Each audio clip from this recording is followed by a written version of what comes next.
ഇന്നത്തെ ദിവസം കുറച്ചധികം സ്പെഷ്യലാണ് കേട്ടോ. അതെ, ദ മോസ്റ്റ് വെയിറ്റഡ് മൊമെന്റ്. ഞാനല്ലേ കഴിഞ്ഞ വീഡിയോയിൽ ഞാൻ പറഞ്ഞിട്ടുണ്ടായിരുന്നു അന്ത്രോന്റെ വരവിന്റെ പിന്നിലുള്ള രണ്ട് ഉദ്ദേശങ്ങൾ എന്താണെന്നുള്ളത്. അങ്ങനെ കാത്തിരിപ്പിന് വിരാമം കൊള്ളിച്ച നിമിഷമായിരുന്നു സത്യം പറഞ്ഞത്. അങ്ങനെ ഫൈനലി നമ്മൾ അന്ത്രോ ഒരു ഒപ്പയായിരിക്കുകയാണ് ഗൈസ്. സന്തോഷത്തെ ഇതേപോലെ മധുര രൂപത്തിൽ പാത്രത്തിലാക്കി ഞങ്ങൾ എല്ലാവർക്കും വിതരണം ചെയ്തുകൊണ്ടിരിക്കുകയായിരുന്നു. ഭയങ്കര സ്പെഷ്യൽ മൊമെന്റ് ആയിരുന്നു, മോസ്റ്റ് വെയിറ്റഡ് മൊമെന്റ് എന്ന് തന്നെ വേണമെങ്കിൽ പറയാം. മനസ്സൊക്കെ സത്യം പറഞ്ഞാൽ ഫുള്ളി നിറഞ്ഞിട്ടുണ്ട്. പക്ഷേ വയറും കൂടി നിറച്ചിട്ടില്ലെങ്കിൽ ഇനി ശരിയാവില്ല. കാരണം ഓൾറെഡി 4-5 മണിയായി എല്ലാം കഴിയുമ്പോഴേക്കും. സോ അങ്ങനെ ഞങ്ങൾ മൈത്രി ഹോട്ടലിലേക്ക് പോയിട്ടോ. വയറും കൂടി ഒന്ന് നിറക്കണമല്ലോ.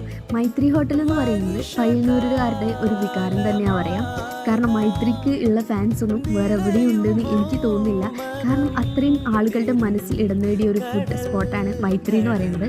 ഇവിടുത്തെ നെഗറ്റീവായിട്ട് പറയാൻ വേണ്ടിയിട്ട് തക്കതായിട്ടൊന്നും തന്നെ ഞാൻ ഇതുവരെ കണ്ടിട്ടില്ല. ആൻഡ് ഇവിടുത്തെ റൈസ് പൊന്നേരിയുടെ റൈസായിരുന്നു ഞങ്ങൾ പോയപ്പോൾ ഉണ്ടായിരുന്നത്. സോ ഭയങ്കര അടിപൊളി ടേസ്റ്റൊക്കെ ആയിരുന്നു. ഞാൻ ഫസ്റ്റ് ടൈമാണ് തോന്നുന്നു, എനിക്ക് ഇതിനു മുന്നേ ഞങ്ങൾ ഒരിക്കൽ പോയിട്ടുണ്ടെങ്കിലും കഴിക്കാൻ പറ്റിയിട്ടില്ല. ആൻഡ് ഈ ഒരു കൂന്തലും കൂടി കൂട്ടിയിട്ട് ഒരു പിടി അങ്ങ് പിടിച്ചപ്പോൾ സത്യം പറയാലോ ഫുള്ളി ബ്ലും ബ്ലും ആ എഫക്റ്റ് ആയിരുന്നു. അവസാനത്തെ ഈ ഒരു പായസം കൂടി ആകുമ്പോൾ ഇരട്ട് മധുരം തന്നെ പറയാം. ഇന്നത്തെ ഒരു കൊച്ചു വീഡിയോ നിങ്ങൾക്ക് ഇഷ്ടമായെന്ന് കരുതുന്നു. So thank you for watching.